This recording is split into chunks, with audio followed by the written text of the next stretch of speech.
சமம் சேகரமும் கைகூட்டும் செஞ்சொல் பெருவாக்கும் பீடும் பெருக்கும் உருவாக்கும் ஆதலால் வானோர் மாணிமுகத்தினை காதலால் கூப்புவார்தம் கை. 2025 மேசராசி பலன்கள். மேசராசிக்கு இந்த 2025 வருஷம் எப்படி இருக்க போகுது அப்படிங்கிறத நம்ம இந்த வீடியோவில் பார்க்குறோம். மேசராசி அப்படிங்கிறது முதல் ராசி, அதாவது மேஷம் ரிஷபம் அப்படின்னு சொல்லக்கூடிய ராசிகளில் மேஷம்தான் முதலாவது ராசி. இந்த மேச ராசிக்கு 2025 வருடம் எப்படி இருக்க போகுது அப்படின்னு நம்ம பார்க்கும்போது இந்த வருடத்தில் வருட கிரகங்கள் நிலைமை எப்படி இருக்குது அப்படிங்கிறது பார்க்கணும். ஃபஸ்ட்டு இந்த வருடம் சனி பயிற்சி, குரு பயிற்சி, ராகு கேது பயிற்சி, இந்த 4 பயிற்சிகளுமே இருக்குது இந்த வருடத்தில். ஸோ இந்த பயிற்சிகளை ஒட்டி தான் இந்த பலன்கள் அப்படிங்கிறது அமையுது. ஃபஸ்ட்டு நமக்கு மார்ச் 29 அன்றைக்கி சனி பயிற்சி இருக்குது. மே 14 குரு பயிற்சி இருக்குது. மே 18 அன்றைக்கி ராகு கேதுக்கள், இந்த 2 கிரகங்களுடைய பயிற்சி இருக்குது. மொத்தம் 4 பயிற்சிகள் அப்படிங்கிறது இந்த ஆண்டில் ஏற்படுது. இது எல்லா ராசிக்கும் உள்ள விஷயந்தான். இது மேச ராசிக்கு என்ன விதமான தாக்கங்களை கொடுக்க இருக்குது அப்படிங்கிறத நம்ம பார்க்குறோம். மேச ராசி அப்படின்னு எடுத்துக்கும்போது இது முதல் ராசி. இதுலேயுமே ஒரு முதன்மையானவங்க அப்படின்னு எடுத்துக்கலாம். வைராக்கிய குணம் இருக்கும், பிடிவாத குணங்கள் அதிகமாக இருக்கும். தாங்கள் எடுத்துக்கிட்ட விஷயத்தை முடிக்காமல் அடுத்த வேலைக்குள்ளே போக மாட்டாங்க. ஸோ அந்த மாதிரியான ஒரு தைரியமான, ஒரு வீரமான, ஒரு நேர்மையான ராசி எது அப்படின்னு கேட்டிங்கன்னா மேச ராசி தான். பொருளாதாரத்துக்கு முக்கியத்துவம் கொடுக்க மாட்டாங்க. அறம் சார்ந்த விஷயங்களில் ஈடுபாடுகள் அதிகமாக இருக்கும் மேசராசியை பொறுத்த வரைக்கும். இந்த மேசராசிக்கு 2025 ஆண்டினுடைய கிரக நிலைகள் அமைப்பு அப்படிங்கிறது வருட கிரகமான குரு பகவான் உங்களுக்கு மே 14 அன்னைக்கு ரிஷபராசிலேருந்து மீன ராசிக்கு பயிற்சி ஆகிறாங்க. மார்ச் மாதம் 29 அன்னைக்கு சனி பகவான் கும்பராசிலேருந்து மீன ராசிக்கு பயிற்சி ஆகிறாங்க. ராகு 18 மே 18 மீன ராசிலேருந்து கும்பராசிக்கும், கேது கன்னி ராசிலேருந்து சிம்ம ராசிக்கும் இந்த பயிற்சிகள் அப்படிங்கிறது நடக்குது.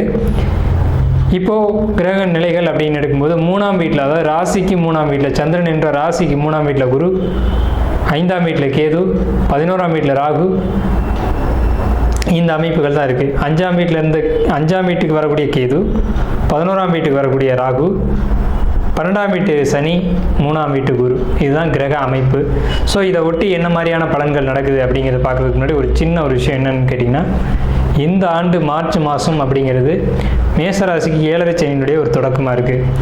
ஸோ இந்த 7.5 சனி பாதிக்குமா அப்படின்ற ஒரு கேள்வி எல்லாருக்குள்ளேயுமே இருக்கும். இந்த மேசராசி எல்லாருக்குமே இப்போத்துலேருந்தே அப்போ இந்த எண்ணங்கள் ஓட ஆரம்பிச்சிடும். ஸோ 7.5 சனி வருதுன்னு வர்றதுக்கு முன்னாடியே பயப்பட ஆரம்பிச்சிடுவாங்க. வரும்போது இருக்கிற மன அழுத்தத்தை விட வர்றதுக்கு முன்னாடி இருக்கக்கூடிய அழுத்தங்கள் தான் அதிகமாக இருக்கும். ஸோ 7.5 சனி அப்படிங்கிறது மார்ச் மாதத்துக்கு பிறகு மேசராசிக்கு இருக்குது அப்படிங்கிறது உண்மை தான்.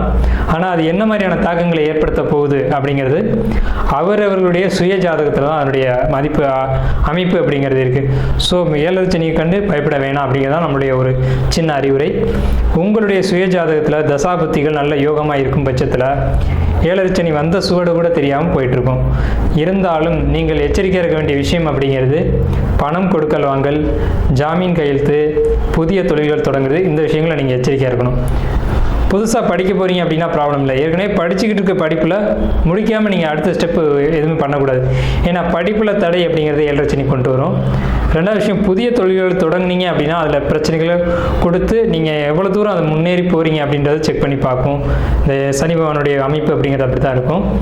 அதே மாதிரி நண்பர்களை நீங்கள் யாரை நம்பணும், யாரை நம்பக்கூடாது அப்படின்றதுக்கான சரியான காலகட்டங்கள் இதுதான். அதே சமயத்துலேயும் நீங்கள் எல்லாருமேலேயும் சந்தேகப்படக்கூடாது அப்படின்றதுக்கான காலகட்டம் இதுதான். அதாவது இந்த காலகட்டத்தில் எதை பார்த்தாலுமே உங்களுக்கு பயமாக தான் இருக்கும். பயம் அப்படின்ற அச்ச உணர்வு இருக்கும். ஸோ அதனால் நீங்கள் நம்பிக்கைக்குரிய நபர்களை நீங்கள் நம்புறீங்களா, இல்லை அவங்க மேலே ஒரு அவநம்பிக்கையை நீங்கள் வச்சுக்கிறீங்களா அப்படின்றத இந்த 7.5 சனி ஏற்படுத்தும். எப்படின்னு கேட்டிங்கன்னா, ஒரு சின்ன உதாரணம் சொல்கிறோம். இப்போ உங்களுக்கும் இன்னொருத்தருக்கும் ஒரு நட்பு நீண்ட காலமாக இருந்திருக்கும். அவர் சொன்னதாக சொல்லி இன்னொரு நபர் உங்கள்கிட்ட ஒரு செய்தியை கொடுக்குறாருன்னு வைங்க. அதை நீங்கள் தான் அவர் சொல்லியிருப்பாரா இல்லையா அப்படின்ற ஒரு ஆய்வுக்கு எடுத்துக்கணும். அந்த ஆய்வுக்கு எடுத்துக்காமல் அவர் ஒருவேளை சொல்லியிருக்கலாம் அப்படின்ற ஒரு அனுமானத்துக்கு நீங்கள் போனீங்கன்னா அது 7.5 சனியினுடைய ஒரு தாக்கம் அப்படின்னு தான் நம்ம சொல்கிறோம். சரி, வாங்க இந்த ராசி பலன் அப்படின்ற ஒரு அமைப்புக்குள்ளே போகலாம்.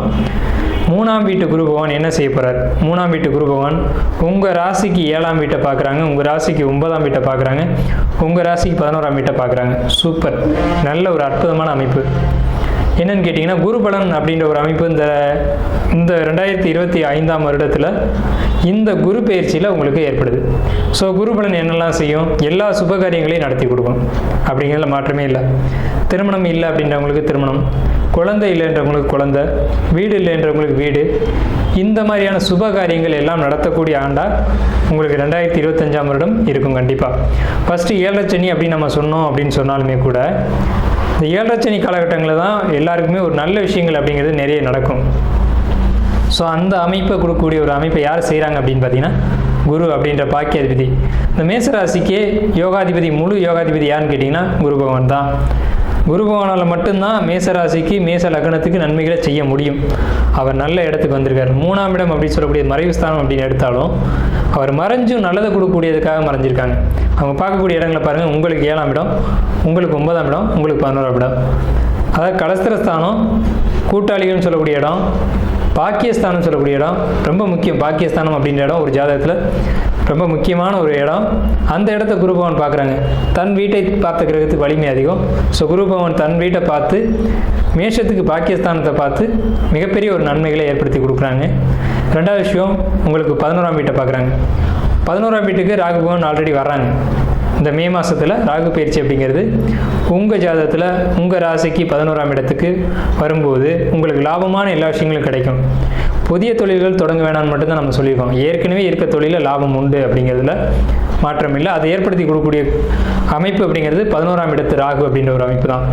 உங்களுக்கு ஜனவரி, பிப்ரவரி, மார்ச்சுகளில் மட்டும் பார்த்தீங்கன்னா இந்த சனி ராகு சேர்க்கை இருக்கும். இந்த காலகட்டங்கள் நீங்கள் ரொம்ப சாதகமாக பயன்படுத்திக்க வேண்டிய ஒரு காலகட்டம். இந்த 2 மாதத்தில் தொழில்களில் ஒரு பிரம்மாண்ட வளர்ச்சி இருக்கும், சின்ன சின்ன நெருக்கடிகளும் இருக்கும். அதே சமயத்தில் 5ஆம் வீட்டுக்கு வந்தக்கூடிய கேது பகவான். 5ஆம் இடம் என்பது புத்திரஸ்தானம் அப்படின்னு சொல்லுவாங்க ஜோதிடத்தில். இந்த புத்திரஸ்தானத்துக்கு கேது பகவான் வந்திருக்காங்க அப்படின்றதுனால குழந்தைகள் வழியில் ஏதாவது சின்ன சின்ன ஒரு இடர்பாடுகள், ஒரு சின்ன மன வருத்தங்கள் அப்படிங்கிறது ஏற்படும். இனம் புரியாத ஒரு பயம், இனம் புரியாத ஒரு சஞ்சலம், இதெல்லாம் உங்களுக்கு ஏற்படக்கூடிய ஒரு வாய்ப்புகள், ஒரு அமைப்பு அப்படிங்கிறது இந்த காலகட்டத்தில் இருக்குது. ஸோ தேவையற்ற விஷயங்களுக்கு அச்சப்பட வேண்டாம் அப்படின்ற ஒரு அட்வைஸ் தான் நம்ம கொடுக்குறோம். ஏன்னா காரணமே இருக்காது, ஆனால் ஒரு கவலை மட்டும் மனசுக்குள்ளே இருக்கும். காரணமே இல்லாத ஒரு கவலை அப்படிங்கிறது நீங்கள் இடம் கொடுக்க வேணாம். ஏன்னா நீங்கள் எப்போவுமே ஒரு பாசிட்டிவாக இருந்தீங்க அப்படின்னா உங்களை சுற்றி நல்ல விஷயங்கள் நடந்துக்கிட்டே இருக்கும். அப்படின்றதுனால தேவையற்ற கவலைகளுக்குள்ளே போனால் மனம் சார்ந்த விஷயங்களில் கொஞ்சம் தெளிவாக இருக்கணும். அதாவது யோகா பண்ணுறது, மெடிடேஷன் பண்ணுறது, இந்த மாதிரியான விஷயங்களை எடுத்துக்கிட்டு உங்கள் மனசை எப்பவும் தெளிவாகவும், மனசு எப்பவும் தெளிவாகவும் தூய்மையாகவும் வச்சுக்கோங்க. மனசுக்குள்ளே தேவையற்ற எண்ணங்களுக்கு இடம் கொடுக்காதீங்க. 7 சனியினுடைய வேலையை மனசுக்குள்ளே தேவையற்ற எண்ணங்களை புகுத்தி ஒரு குழப்பங்களை ஏற்படுத்தி அதன் மூலமாக தொந்தரவுகளை உருவாக்குறது தான். ஸோ அதனால் இந்த காலகட்டங்கள் உங்கள் மனம் தெளிவாக இருக்கணும். அப்படிங்கிறதுனால யோகா, தியானம், மெடிடேஷன் இந்த மாதிரியான விஷயங்களுக்கு நீங்கள் இடம் கொடுக்கணும். அதிகமாக கோயில் வழிபாடுகள் இந்த காலகட்டங்களில் நீங்கள் எடுத்துக்கணும். ஆலயங்களுக்கு அடிக்கடி போயிட்டு வரதா இருக்கட்டும், இந்த மாதிரி விஷயங்களை நீங்கள் எடுத்துக்கணும். ஆனால் உங்களுக்கு இந்த காலகட்டங்கள் கோயிலுக்கு போகிறது, கோயில் வீட்டுக்கு பக்கத்தில் தான் இருக்க மாட்டிருக்கும். ஆனால் படியிறங்கி வர்றதுக்கு கூட வருத்தப்படக்கூடிய காலகட்டங்கள் உங்கள் மனநிலைகளில் ஏற்படும் அப்படின்ற ஒரு நிலை இருக்குது. மாணவர்களை பொறுத்த வரைக்கும் படிப்பு ரொம்ப நல்லாயிருக்கும். இருந்தாலும் இந்த 7 சனி காலகட்டங்களில் படிப்புகளில் தடை ஏற்படுத்தலாம். அதுக்கான வாய்ப்புகளை நீங்கள் ஏற்படுத்திடாதீங்க. படிப்புக்காக இடமாற்றம் அப்படிங்கிறது 2025 மேசராசிக்கு உண்டு. ஸோ இடமாற்றத்தை கொடுக்கும். இடம் மாறினீங்க அப்படின்னா படிப்பில் தடை கொடுக்காது. இடம் மாறாத பட்சத்தில் படிப்புகளில் ஏதேனும் தடைகளை கொடுக்கும். இந்த காலகட்டங்களில் கோபப்படக்கூடாது, கோபங்களை அதிகமாக கொடுக்கும். மேசராசிக்காரங்களே கோபக்காரங்க தான். இந்த கோபங்களை கட்டுப்படுத்தணும் இந்த காலகட்டங்களில். ரெண்டாவது விஷயம், படிப்புக்காக நீங்கள் பயணங்கள் போகும் ஒரு அமைப்பு இந்த வருடத்தில் நிச்சயமாக உண்டு. இடமாற்றத்தின் மூலமாக கல்வி அப்படிங்கிற ஒரு அமைப்பெல்லாம் இந்த மேசராசி இந்த ஆண்டு உண்டு. அதை பயன்படுத்திக்குவோம். ரெண்டாவது விஷயம் கலைத்துறையில் இருக்கக்கூடிய மேசராசிக்காரங்களுக்கு ரொம்ப அற்புதமான வருடம் இந்த 2025. 2025 உங்களுடைய ஒரு கலைக்கான ஒரு மதிப்பு, மரியாதை, அங்கீகாரம் இதெல்லாம் கிடைக்கும். புதிய வாய்ப்புகள் கிடைக்கும். ஜாப்பில் இருக்கக்கூடியவங்களுக்கு ப்ரொமோஷன், இன்க்ரிமெண்ட் இதெல்லாம் நிறைய கிடைக்கும். அதை பயன்படுத்திக்கோங்க. அதே சமயத்தில் நீங்கள் வேலைக்கு போனால் வேலையை மட்டும் பார்த்துட்டு வரணும். அடுத்தவங்க வேலையை எடுத்து செய்கிறதோ, அடுத்தவங்களுக்கு கமெண்ட் கொடுக்குறதோ, அடுத்தவங்க நமக்கு நெருக்கடிகள் கொடுக்குறாங்க அப்படின்றதுக்காக அவங்கள்ட்ட ஒரு எதிர்ப்பை நீங்கள் காட்டிக்கிறதோ இதெல்லாம் இருக்கக்கூடாது. எல்லா இடத்திலும் தொந்தரவுகள் இருக்கும். அதை சமாளிக்கக்கூடிய ஒரு ஆற்றலை இந்த சனி பகவான் உங்களுக்கு கொடுப்பாரு. அதை நீங்கள் பயன்படுத்திக்கணும். அதே மாதிரி பெண்களை பொறுத்த வரைக்கும் வாழ்க்கை துணை அப்படின்ற ஒரு இடத்துக்கு வரும்போது நீங்கள் விட்டு கொடுத்து போகணும் அப்படின்ற ஒரு அமைப்பை நீங்கள் நல்லா புரிஞ்சுக்கணும். கருத்து வேறுபாடுகள் எல்லா இடத்துலையும் இருக்க தான் செய்யும். விட்டு கொடுத்து போகிறது மூலமாக ஒரு நல்ல ஒரு குடும்ப வாழ்க்கையில் வெற்றியை நீங்கள் பார்ப்பீங்க அப்படின்றது மாற்றம் இல்லை. தந்தை சொத்துக்கள் இந்த மேசராசிக்கு இந்த 2025ஆம் ஆண்டில் இருக்கக்கூடிய பிரச்சனைகள் தீர்ந்து உங்களுடைய சொத்துக்கள் உங்களுக்கு கண்டிப்பாக கிடைக்கும். தந்தைக்கு உடல் ஆரோக்கியம் அப்படிங்கிறது நல்ல ஒரு விதத்தில் மேம்பாடு அடையும். தந்தைக்கு எந்த விதத்திலையும் மேசராசிக்கு இந்த 2025ஆம் வருடம் பாதிப்புகள் இல்லை அப்படிங்கிற ஒரு விஷயத்தை ரொம்ப ஸ்ட்ராங்காக சொல்கிறோம். ஸோ இந்த அமைப்புகள்லாம் மேசராசி பொறுத்த வரைக்கும் 7 சனி அப்படின்னு நீங்கள் பயப்பட்டாலும் பயப்பட வேண்டிய அவசியம் இல்லை அப்படிங்கிறது நம்மளுடைய கருத்து. 2025ஆம் வருஷம் வந்து மேசராசிக்கு ரொம்ப நல்ல பலன்களை நல்ல விதத்தில் தான் சொல்லிகிட்டு இருக்கு. படிப்பு, கல்வி, பொருளாதாரம் இதை பொறுத்த வரைக்கும் ரொம்ப சூப்பராக இருக்குது. கலைத்துறையில் இருக்கிறவங்களுக்கு நல்ல ஒரு வெற்றியை கொடுக்குது இந்த 2025ஆம் வருடம். புதிய வீடு கட்டக்கூடிய ஒரு அமைப்பு, கட்டின வீட்டை வாங்கக்கூடிய அமைப்பு, இந்த யோகம்லாம் இந்த 2025 மேசராசிக்கு இந்த ஆண்டு ஏற்படும். இதை பயன்படுத்திக்கோங்க. தொழிலில் சுணக்கங்களை கொடுத்தாலும் வெற்றிகள் நிச்சயமாக உண்டு அப்படிங்கிற ஒரு அமைப்பு இருக்குது. 12ஆம் வீட்டிற்கு வந்திருக்கக்கூடிய சனி பகவான் பயணங்கள் மூலமாக தொழில் வெற்றி அடையக்கூடிய ஒரு வாய்ப்புகளை கொடுப்பாங்க. பயணங்கள் நிறைய இருந்துக்கிட்டு இருக்கும். தேவையற்ற பயணங்களை குறைச்சிக்கோங்க. தூக்கமின்மை பிரச்சனைகள் ஏற்படலாம். அதுக்கு தான் நம்ம ஏற்கனவே சொன்னோம், மனதை தெளிவாக வச்சுக்கோங்க அப்படின்ட்டு.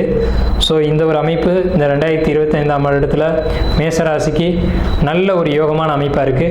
2025ஆம் வருடம் மேசராசிக்காரங்க வழிபட வேண்டிய தெய்வம் அப்படின்னு நீங்கள் எடுத்துக்கிட்டிங்கன்னா, உங்களுக்கு மீன ராசியில் சனி இருக்காங்க, உங்களுக்கு தனுசு ராசியை அவர் வீட்டை குருவே பார்க்குறாரு அப்படிங்கிறதுனால அனுமன் வழிபாடு. தனுசு அப்படின்னாலே எதையும் பெருசாக்கக்கூடிய ஒரு இடம் அப்படின்னு தான் அர்த்தம். தன்னுடைய உருவத்தை பெரிதாக்குன ஒரு தெய்வம் அப்படின்னா அனுமன் தான்.